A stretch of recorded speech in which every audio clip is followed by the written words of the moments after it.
Hello दोस्तों, कैसे हैं आप सभी।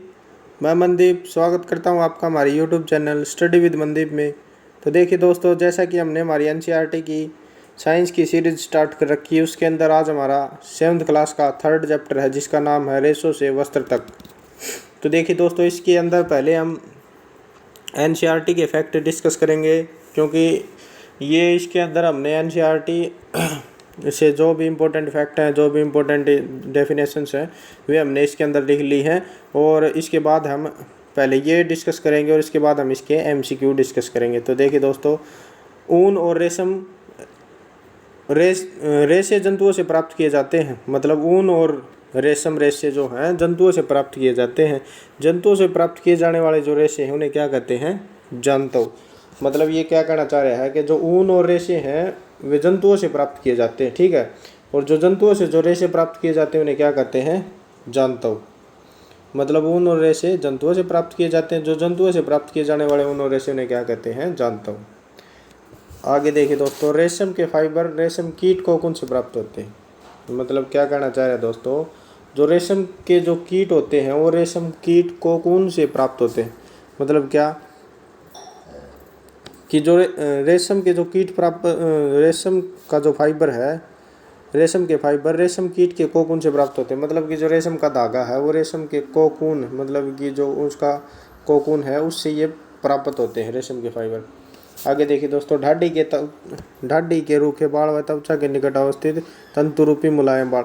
ये क्या कहना चाह रहा है कि मतलब जो ढाडी के जो बाल हैं, जो हमारी ढाडी होती है उसके जो बाल हैं वे तो रूखे बाल हैं, और जो त्वचा के निकट होते हैं जैसे हमारे हाथों पे, पैरों पे और छाती पर, ये जो बाल होते हैं ये कैसे होते हैं? तंतुरूपी मुलायम बाल। तंतुरूपी मुलायम बालों से कार्तिक ऊन बनाने के लिए रेशे प्रदान किए जाते हैं। मतलब ये क्या कह रहा है, जो हमारी ढाडी हैं उसके तो रूखे बाल होते हैं, और जो हमारी त्वचा है और हाथ पैरों पर जो बाल हैं वे मुलायम बाल होते हैं।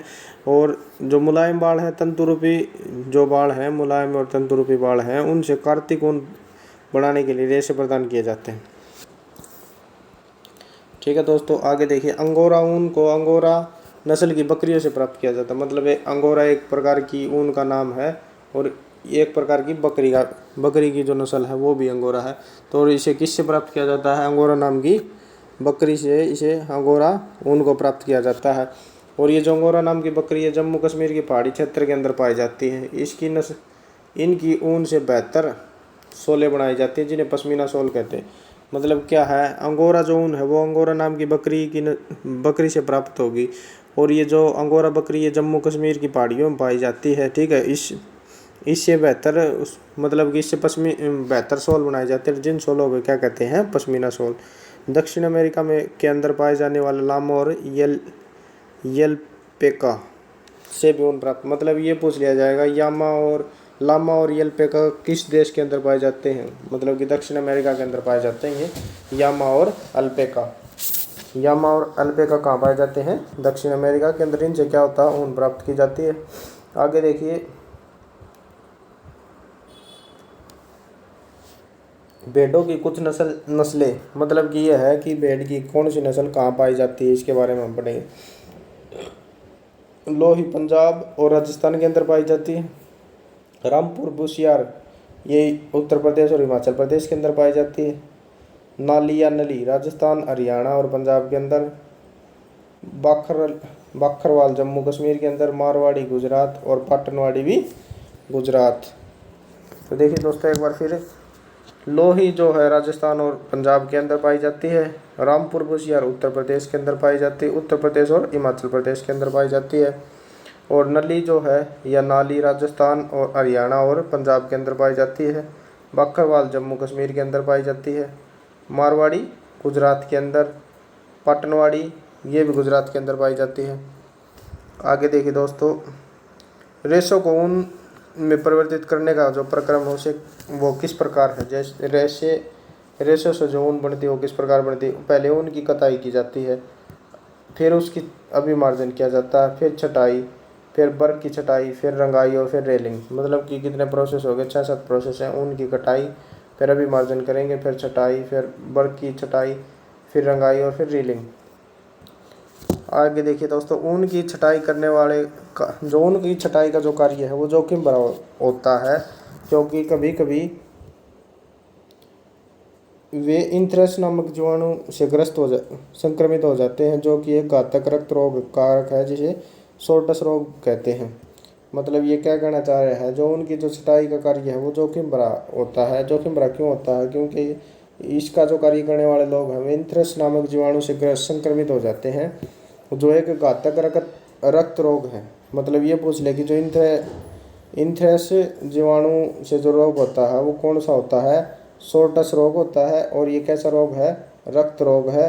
और किससे होता है? इंथ्रेक्स नामक जीवाणु से। तो क्या हुआ, इंथ्रेक्स नामक जीवाणु से कौन सा रोग होता है?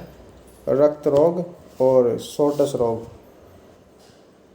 आगे देखिए दोस्तों, अभी मार्जन चिकनाई, धूल और गर्त निकालने का जो प्रक्रम है, मतलब कि ऊन से चिकनाई, धूल और गर्त, मतलब सिंपल भाषा के अंदर ऊन को साफ करने का जो प्रक्रम है उसे क्या कहते हैं?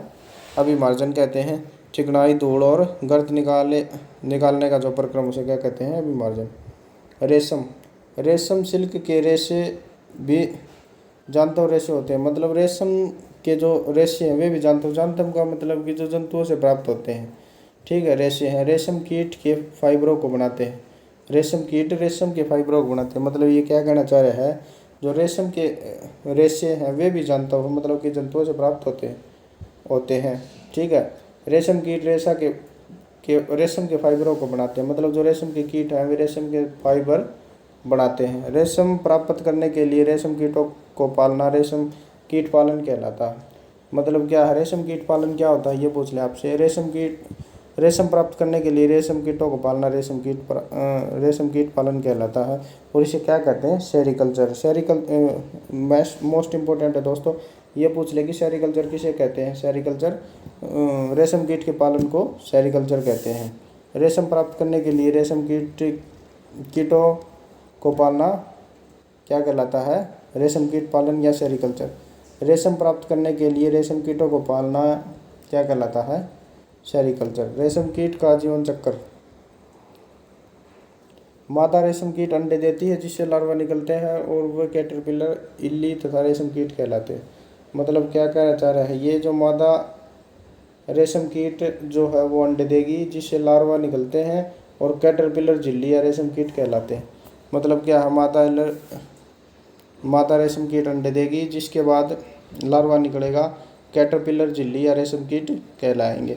कैटरपिलर अपने आकार में वृद्धि करते हैं और जब कैटरपिलर अपने जीवन चक्र की अगली अवस्था में प्रवेश करने के लिए तैयार हो जाते हैं तो इन्हें प्यूपा या कोशित कहते हैं। मतलब क्या कहना चाह रहे हैं ये, कैटरपिलर अपने जो आकार में वृद्धि करते हैं, ठीक है, और जब कैटरपिलर अपने जीवन चक्र की अगली अवस्था में प्रवेश करने के लिए तैयार हो जाते हैं। कैटरपिलर क्या है? अपने आकार में वृद्धि करते हैं कैटरपिलर, ठीक है। और जब कैटरपिलर अपने जीवन चक्र की अगली अवस्था में प्रवेश करने के लिए तैयार होता है तो प्यूपा या कोशित कहलाता है। ठीक है, आगे क्या है? टसर रेशम, मूसा रेशम। तो ये देखिए रेशम के प्रकार हैं। टसर रेशम, मूंगा रेशम, कोसा रेशम। रेशम के प्रकार कौन से हैं? टसर रेशम, मूंगा रेशम, कोसा रेशम। तो देखिए सबसे सामान्य रेशम कीट शहतूत रेशम कीट होता है। मतलब जो सबसे सामान्य जो रेशम है वो कौन सा होता है? रेशम कीट। तो देखिए ये जो रेशम की जो खोज है वो कैसे हुई थी कि एक बार जो चीनी जो राजा था हुआन टी, तो उसने जो अपना बाग लगा रखा था शहतूत का, तो उसके जो शहतूत का जो बाग था उसके जो पत्ते थे वे खराब हो रहे थे। तो उसने इसकी जांच के लिए मतलब उन विशेषज्ञों को बुलाया। तो विशेषज्ञों ने बताया कि ये जो जीव हैं ये इसके पत्तों को खा रहे हैं। तो संयोगवश से माना जाता है कि वो जो छोटे छोटे कोकून बन रहे थे उनके ऊपर, पेड़ के ऊपर, वो अचानक से राजा जी की चाय के अंदर आकर गिर गया और चाय के अंदर गिरने से उससे रेशे अलग हो गए। तो इस प्रकार माना जाता है कि रेशम की जो शुरुआत हुई या खोज हुई चीन से हुई। रेशम कीट पालन अथवा रेशम कीटों का संवर्धन भारत का बहुत प्राचीन व्यवसाय है। मतलब कि रेशम कीटों को पालना या रेशम कीटों का संवर्धन करना भारत का काफ़ी प्राचीन व्यवसाय है। और आगे देखिए, भारत वैश्विक स्तर पर बहुत अधिक रेशम उत्पादन करता। मतलब भारत जो बहुत बड़े स्तर पर रेशम का उत्पादन करता, मतलब कि भारत पूरे विश्व में बहुत बड़े स्तर पर रेशम का उत्पादन करता है। रेशम के रूप में कोकून में से रेशे निकालने के पश्चात उनसे धागा बनाने की जो प्रक्रम है उसे रेशम रेलिंग कहते हैं। ये पूछ रहा है कि रेशम रेलिंग जो क्या होती है। रेशम के रूप में कोकून में से रेशे निकालने के पश्चात, मतलब जब कोकून के अंदर से रेशे निकल जाते हैं, से धागे रेशे निकल जाते हैं, फिर उनसे जो धागा बनाने की प्रक्रिया उसे क्या कहते हैं, रेशम रेलिंग। रेशम के कोकून से धागा निकालने के पश्चात उनसे रेशम के कोकून में से रेशे मतलब जो रेशम का ये मान लो कोकून है, इससे ये रेशे निकल गए। रेशे निकालने के बाद रेशम के कोकून से रेशे निकालने के पश्चात इससे ये धागा बना गया, मतलब ये धागा बनाने की जो प्रक्रिया है उसे क्या कहेंगे, रेशम की रेलिंग कहते हैं। तो देखिए दोस्तों, अब हम इसके MCQ क्वेश्चन डिस्कस करते हैं। तो देखिए दोस्तों, इसका पहला ही क्वेश्चन, अंगोरा ऊन कहाँ से प्राप्त होती है। तो अभी हमने पढ़ा अंगोरा ऊन अंगोरा नस्ल की बकरी से प्राप्त होती है। आगे देखिए, भेड़ बकरी याक से हमें क्या प्राप्त होती है, ऊन। भेड़ बकरी और जो याक है उनसे हमें ऊन प्राप्त होती है। आगे देखिए, पौधे से कौन कौन से रेशे प्राप्त होते हैं। पौधे से तो कपास, ऊन, रेशम, पॉलिस्टर ये पौधे से प्राप्त नहीं, तो पौधे से क्या प्राप्त होता है, कपास। आगे देखिए, भेड़ों की मारवाड़ी नस्ल कहाँ पाई जाती है, गुजरात के अंदर। ये पढ़ा था हमने, मारवाड़ी और पठानवाड़ी कहाँ पाई जाती है, गुजरात के अंदर। आगे देखिए, 5th क्वेश्चन, दक्षिण अमेरिका में ऊँटों की कौन सी जातियाँ पाई जाती है। मतलब दक्षिण अमेरिका के अंदर लामा और लेपा दोनों पाए जाते हैं। ए और बी, लामा और लेपा, इनसे ऊन प्राप्त की जाती है, दोनों पाए जाते हैं। बेहतरीन शोले क्या होती हैं, पश्मीना शोले जो हैं वो बेहतरीन शोले होती हैं। आगे देखिए दोस्तों, अंगोरा नस्ल की बकरियां कहाँ पाई जाती हैं। ये जम्मू और कश्मीर के अंदर पाई जाती हैं। अंगोरा नस्ल की बकरियां पहाड़ी क्षेत्रों के अंदर, और इनसे अंगोरा नाम की ऊन प्राप्त होती है। रेशम के कीड़े किस पेड़ की पत्तियों को खाते हैं। रेशम के जो कीड़े हैं वे शहतूत की पत्तियों को खाते हैं। आगे देखिए दोस्तों, कोकून से रेशा फाइबर प्राप्त करने की प्रक्रिया क्या कहते हैं, ऊन कतरना क्या कहलाती है। कोकून से रेशम फाइबर प्राप्त करने की प्रक्रिया क्या कहलाती है, ऊन कतरना। आगे देखिए दोस्तों, निम्नलिखित में से कौन सा प्राकृतिक फाइबर है। मतलब कि जो प्राकृतिक फाइबर है वो कौन सा है, पटसन, और बाकी क्या है, नाइलॉन, सेलुलोज से बना निकला रेशा, पॉलिस्टर। जो प्राकृतिक फाइबर है वो कौन सा है, पटसन। आगे देखिए दोस्तों, रेशम की खोज कहाँ हुई थी। रेशम की खोज चीन के अंदर हुई थी, और चीन ने काफ़ी सालों तक इसकी जो प्रणाली बनाने की उसे लुको कर रखा, जो काफ़ी लोगों तक नहीं पहुंच पाई। और चीन ही इसका मतलब व्यापार करता था। चीन ने सिल्क रूट भी बनाया था, जो चीन से मतलब रेशम ले जाने के लिए बनाया गया था, उसे क्या कहते हैं, सिल्क रूट। सेरीकल्चर क्या है, रेशम कीट पालन।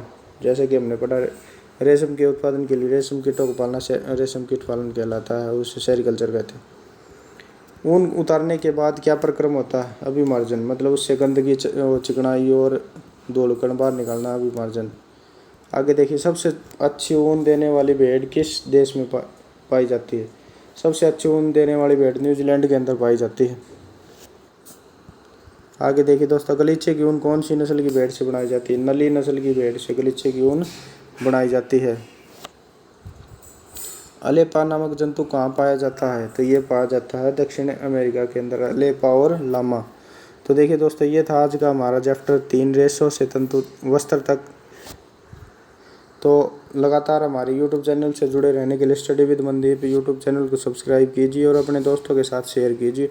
अगर आपके कोई पड़ोस के अंदर कोई बच्चा 6th से लेकर 10th तक अगर हिंदी मीडियम में पढ़ रहा है या सरकारी स्कूल के अंदर पढ़ रहा है, तो उसे हमारी जो ये साइंस की सीरीज़ के बारे में ज़रूर बताएं, क्योंकि हमें मतलब जो 6ठी क्लास का बच्चा, ये 7वीं का बच्चा या 8वीं का बच्चा, 6ठी से लेकर 10वीं तक की पूरी साइंस कंप्लीट करवाएंगे। और या आप कोई भी जो कंपटीशन की तैयारी करने वाला बच्चा है उसके लिए, या कोई भी स्कूल में पढ़ने वाला बच्चा है उसके लिए ये बिल्कुल रामबाण सिद्ध होगा, और बिल्कुल थोड़े समय के अंदर बिल्कुल अच्छा कंटेंट दिया जा रहा है। तो अपने दोस्तों और अन्य पड़ोस के अंदर जो भी बच्चे हैं उनके साथ ज़रूर शेयर कीजिए, ताकि हमारा जो कंटेंट है वो प्रत्येक बच्चे तक पहुँच सके। जय हिंद, जय भारत।